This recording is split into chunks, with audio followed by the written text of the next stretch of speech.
All right, let's just get right into it. We are going to unpack the science behind why our phones feel so magnetic.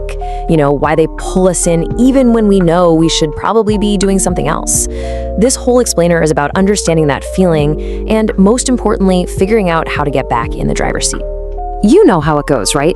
You just mean to check one little thing, a single text message maybe, and then you look up and an entire hour of your life has just vanished. You've been lost in the scroll. If that sounds even a little bit familiar, you are so not alone. It's a feeling pretty much everyone has. And here's the kicker, it's happening by design. In fact, that little jolt of panic you feel when you can't find your phone or you see the battery's about to die, well, it actually has a name. It's called nomophobia. N-O-M-O-B-I-O-L-E phobia. It's a real, recognized condition. So yeah, that feeling of dread, it's not just in your head, it's a thing. And get this, it's not even a new thing. A study from way back in 2008 found that more than half of all mobile users felt anxious without their phone. And the researchers at the time said the stress level was about the same as wedding day jitters. I mean, think about that. This has been creeping up on us for a long, long time. Okay, so let's get into the nitty-gritty. What is actually going on here? Why does this happen? Let's dive into what we're calling the scrolling black hole. And look, this isn't us being dramatic. Researchers have been ringing the alarm bells for a while. This quote from over a decade ago really says it all. Calling our phones may be the biggest non-drug addiction of our time. So how on earth did this little gadget in our pocket get so powerful? Well, the answer is all about how these devices tap into the most basic, ancient wiring in our brains. And the craziest part, the playbook they're using to do it, it comes from a totally different and much older industry. Welcome to your brain's slot machine. So here it is, the big reveal. That endless scroll on Instagram, the constant stream of new videos on TikTok, even that simple little pull to refresh gesture. They aren't just cool features, they're engineered tools.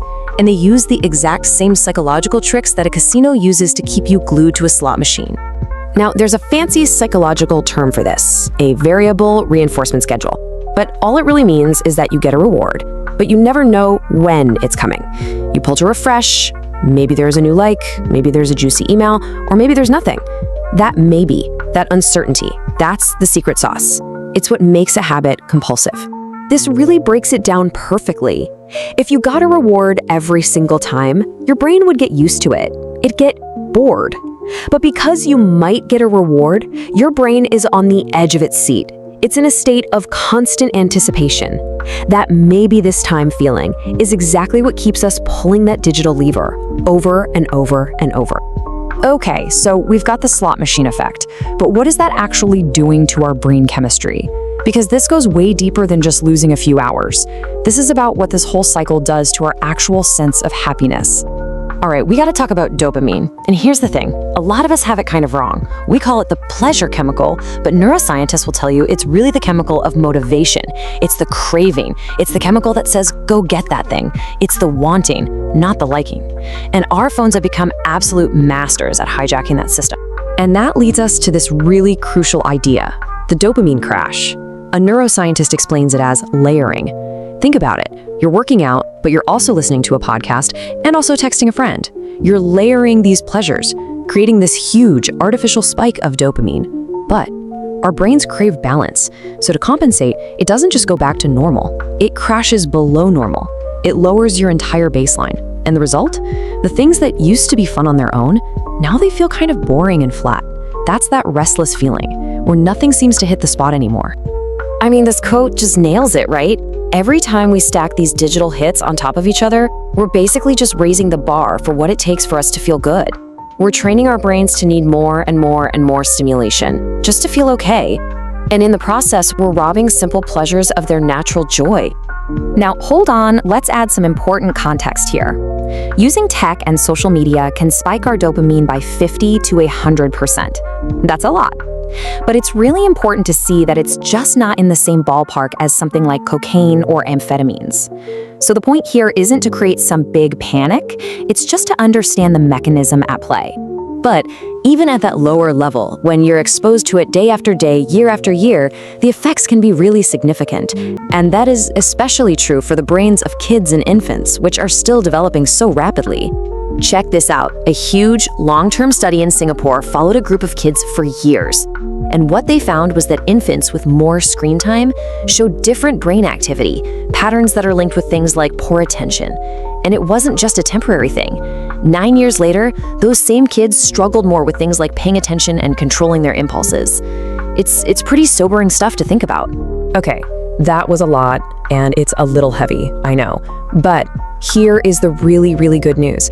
This is not a life sentence. This is a learned behavior. It's a habit, and habits can be unlearned. So let's talk about solutions. Let's talk about hacking your habits. So here are some super practical, really effective tips from people who are fighting this exact battle. The main idea is to add friction. Make it just a little bit harder to fall into that scrolling black hole. First, delete the apps you don't really need. That extra step of having to go to the website makes you pause and think. Next, and this one is genius, turn your screen to grayscale. All those bright, shiny app colors are designed to be rewarding. Take away the color and your brain just isn't as interested. Then create phone-free zones. The bedroom, the dinner table, make them sacred spaces for rest or conversation. After that, turn off all but the most essential notifications. Every buzz is a deliberate attempt to steal your focus. You decide when it's time to check your phone. And finally, the simple one, when you really need to focus, just put your phone in another room. Out of sight truly helps it get out of mind. And this all comes back to that core idea from the neuroscientist. The goal is not to live a life without dopamine. We need it. The goal is to stop the artificial layering of it. It's about letting a workout be a workout, letting a walk just be a walk. And that's why I love this quote. It isn't a command, it's an invitation. It's an invitation to try an experiment on yourself.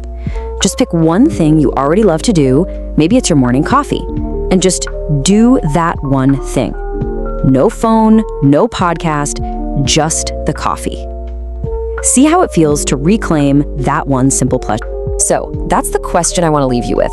As you go about your day, think about it. What is that one activity for you? What's one piece of your life you want to take back from the endless scroll and just experience fully on its own terms? I promise you, your brain will thank you for it.